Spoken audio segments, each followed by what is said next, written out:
Olá, queridos irmãos e irmãs que estão me vendo aí neste curso de preparação para o batismo. Esta é a nossa última aula, a lição de número 11. Que bom, né? Chegamos até aqui. Eu fico feliz que você está aí firme, estudando, crescendo na graça, no conhecimento. E esta última aula, obviamente, é para falar sobre a nossa igreja, a Igreja do Nazareno. Porque também entendemos que você precisa conhecer esta igreja, a qual você, mediante o batismo, passará a fazer parte.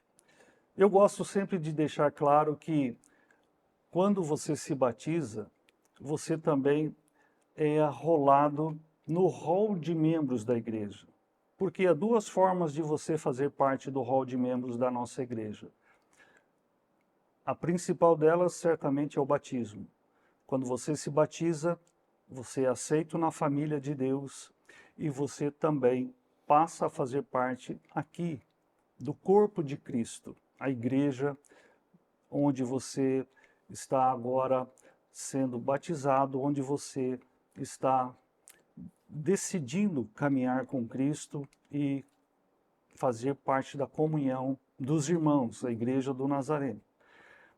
Há outra forma também de se unir à Igreja do Nazareno, que é por transferência. O que é isso? São pessoas que já se batizaram numa igreja evangélica irmã, e ela, quando vem para a Igreja do Nazareno, por uma transferência de cidade ou por identificação, obviamente essa pessoa não precisa se batizar de novo, porque a Bíblia diz que há só um batismo. Então, essa pessoa que já foi batizada numa igreja irmã, ela pede a transferência de membresia para a nossa igreja e nós recebemos essas pessoas e reconhecemos o batismo que foi feito nessa igreja irmã. Mas, para você conhecer um pouco a respeito da Igreja do Nazareno, eu gostaria de deixar para vocês esse pequeno resumo sobre esta igreja que iniciou-se lá no ano de 1908, nos Estados Unidos. Nós nascemos da união de 3 igrejas. Por que essas 3 igrejas se uniram? Porque elas viram que tinham o mesmo ideal. E que ideal era esse? Era de levar a mensagem de santidade de vida para as pessoas. Por que isso? Porque algo que a Bíblia destaca, que é muito importante para nós, se você for lá na sua Bíblia e abrir em Hebreus 12, 14, verso 14, você vai ver as palavras mais ou menos assim, que nós devemos seguir a paz com todos e a santificação, sem a qual ninguém verá o Senhor. Notem como isso é importante. Siga a paz com todos e a santificação, sem a qual, notem que a palavra sem a qual também é uma condição sine qua non, sem a qual ninguém verá o Senhor. Se nós não buscarmos essa santificação, aquilo que nós falamos na lição anterior, esta mudança, este operar do Espírito Santo, nos lavando, nos purificando, nos tornando santos, ou seja, separados das coisas que não agradam a Deus, se nós não buscarmos essa santificação, a Bíblia diz, ninguém verá o Senhor. Então, irmãos, é um processo que nós desenvolvemos durante a nossa caminhada com Cristo. E o processo que nós chamamos de santificação ou de santidade é algo por demais importante para nós. Porque se nós não... Por que eu estou dizendo isso? Porque eu disse na lição anterior que você pode permitir que o Espírito Santo entre na sua casa, mas deixá-lo apenas num cômodo. E ele vai limpar aquele cômodo. Só que para ver o Senhor, nós temos que permitir que Ele limpe todos os cômodos. A santificação tem que ser completa, senão não veremos o Senhor. Por isso, a Igreja do Nazareno, ela e mais duas outras igrejas irmãs tinham esse ideal de levar essa mensagem ao mundo, dizendo, olha, a santificação, a santidade é algo muito importante. Quando essas igrejas se conheceram através de eventos que participavam, eles resolveram sentar para conversar e pensaram, puxa, nós temos o mesmo ideal, porque ao invés de sermos 3 igrejas, não vamos nos unir e formarmos uma única igreja. E assim nasceu a Igreja do Nazareno, que inicia-se então a sua organização lá em 1908, ou seja, nossa igreja ela é centenária. E essa igreja então, com o passar do tempo, foi crescendo, levando essa mensagem para fora dos Estados Unidos. Hoje nós estamos em 165 áreas do mundo. Nós estamos espalhados aí na maior parte dos países aqui deste mundo.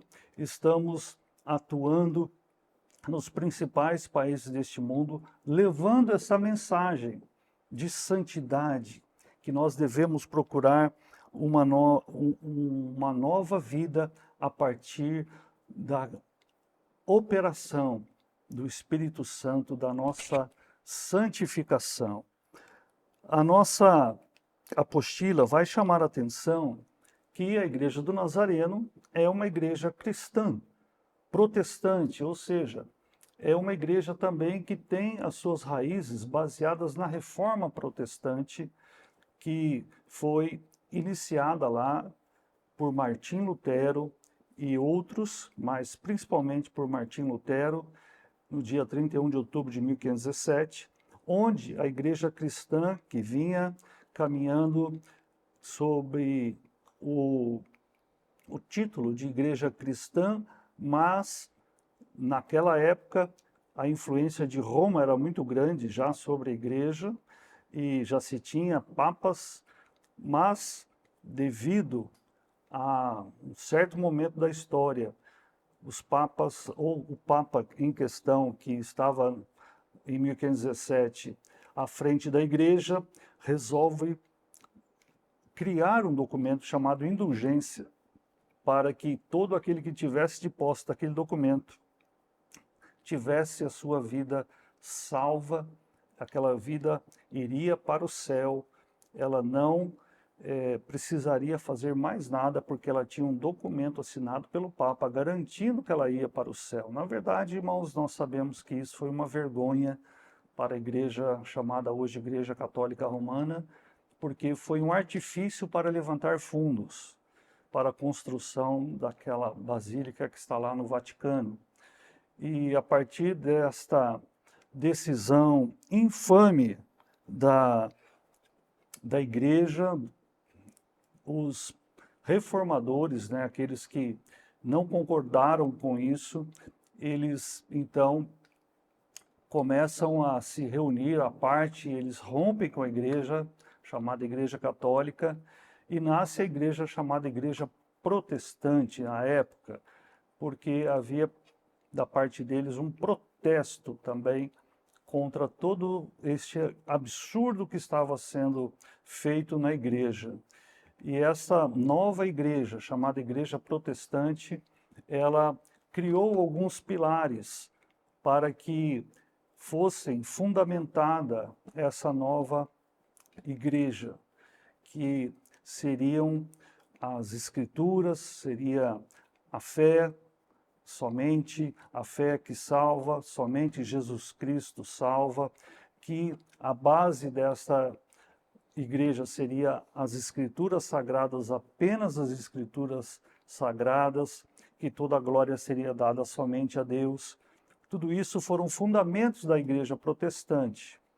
E essa igreja, ela também começa a se multiplicar pelo mundo, onde um dia vai surgir a Igreja do Nazareno com este ideal firmado nessas bases protestantes, mas, volto a dizer, sendo sim uma igreja cristã, uma igreja que crê na obra expiatória do Senhor Jesus Cristo. E essa igreja é uma igreja que tem por objetivo, volto a afirmar isso, o objetivo maior de levar a mensagem de novidade de vida, de santidade cristã. Eu gosto de deixar isso claro porque não foi uma igreja que surgiu porque alguém brigou, porque alguém não concordou. Não, foi uma igreja que surgiu com um ideal. Vamos levar uma bandeira, a bandeira de santidade à frente, porque as pessoas precisam entender isso, que não basta você deixar de fazer certas coisas, não basta que o Espírito Santo entre na sua vida e fique apenas numa determinada área da sua casa espiritual, mas ele precisa ser o governante da sua vida. A igreja nasceu com esse ideal, de levar essa mensagem. Procurem todos vocês a serem plenamente dominados, governados pelo Espírito Santo. E isso é por demais importante. Obviamente, nossa igreja criou na sua organização, como a igreja ela tem essas características de ser um organismo e uma organização, porque ela tem CNPJ, a igreja presta contas, e ela teve que criar também os seus estatutos, ela teve que criar o seu manual, e eu quero falar um pouquinho sobre isso na segunda parte dessa última lição. Nos vemos já já.